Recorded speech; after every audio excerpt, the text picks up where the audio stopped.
names. Please welcome Tug Darling.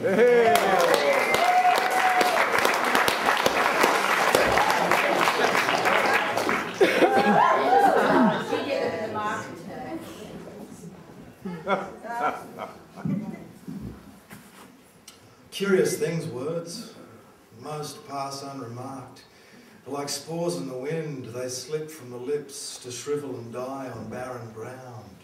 Or spawn-stunted slogans, the thistles of rhetoric, the weeds of cliché. It wasn't always so. In times gone by, there were whole forests spreading out and covering these plains, supporting an amazing diversity of word life. You'd walk through these massive bookshelves into great thickets of poems, stories, essays and songs, a profusion of styles, a teeming, tangled riot of language, bawdy, comical, beautiful, wrenching, at times inflammatory, sparking raging fires of debate. But the most impressive things in these forests were the old-growth novels. Towering tomes, chapters thick, they dripped with a rich and strange array of ideas. My grandfather told me of this one, Russian, I think it was, soaring up from the forest floor above a canopy of pamphlets and novellas, its pages laden with these lovely old words like numinosity and serendipity. But the real magic lay in the way the words were woven together. There were moments of ravenous joy, molten rage, passages of aching clarity, massive metaphors that snaked out, slippery and sinuous like great root systems. So vast was this novel that at times it seemed almost to contain all there was worth knowing in life. And close up it could be hard to appreciate. Some couldn't see the words for the chapters. But given the perspective of time and distance, it revealed itself, coming together piece by piece like a magnificent, intricate jigsaw to resonate in the memory and become a small part of the history of the beholder. For generations, people came from all over to view this novel, to refresh and stimulate themselves in its shady pages. And though not all agreed with or admired its every part, they couldn't help but marvel at its achievement and wonder at the wisdom and patience of the person who planted that first seedling sentence all those decades ago. Of course it went.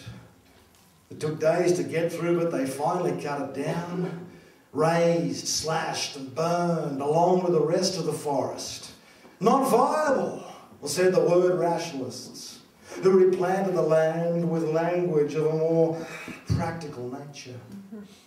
If in their richness and diversity, the old-growth novels were akin to oak, birch, beech and cedar, all growing together in the one forest, then the new plantations are like poplars, just vast tracts of poplar novels. It's argued there are hardy species, can be quickly produced, cut down and pulped to make way for the next crop. And true, there are subspecies within the popular novel.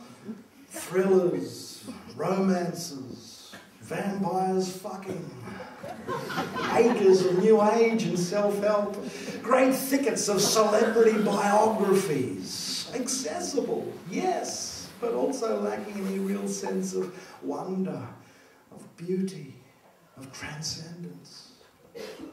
Still other words are planted by bureaucrats, a brutal breed of bonsai tapirists who savagely prune and hack what grows to yield stunted little tracts with words like stakeholder, fiscal, incentivate. I know life's simpler now that we all speak the same language, all the same. And what I'm about to suggest is highly criminal. Why not plant a word in secret? Nurture, admire it, see what grows. It might just save your life one day. Thank you.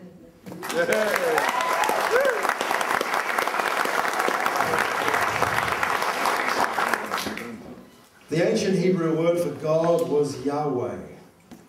The original Hebrew spelling of Yahweh was written without any vowels. It had a blank A and a blank E. Scholars surmise that this was so that when the word was read aloud, the mouth could never close upon it, thus rendering God's name unpronounceable as anything other than breath.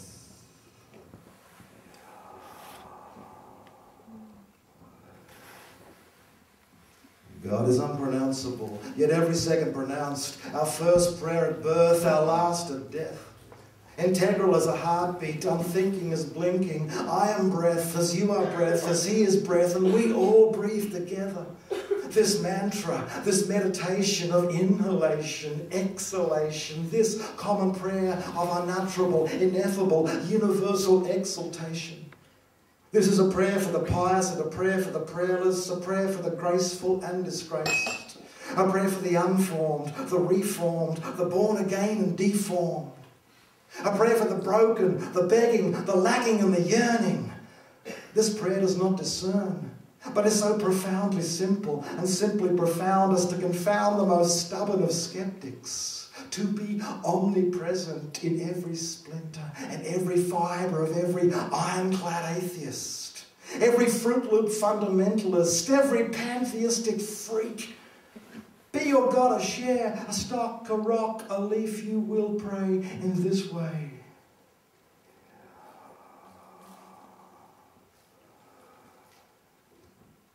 This prayer splices the sacred to the secular and divines the human in the divine. No division between, just the sacramental sanctity of this breath prayer, this black prayer, this gay prayer, this refugee prayer, this prayer for the victor and vanquished, this prayer for the tortured and torturing, this Israel prayer, this Palestine prayer, this chosen people prayer, this disposed of people prayer, my lover's prayer, my son's prayer, my daughter's prayer, your prayer, our prayer.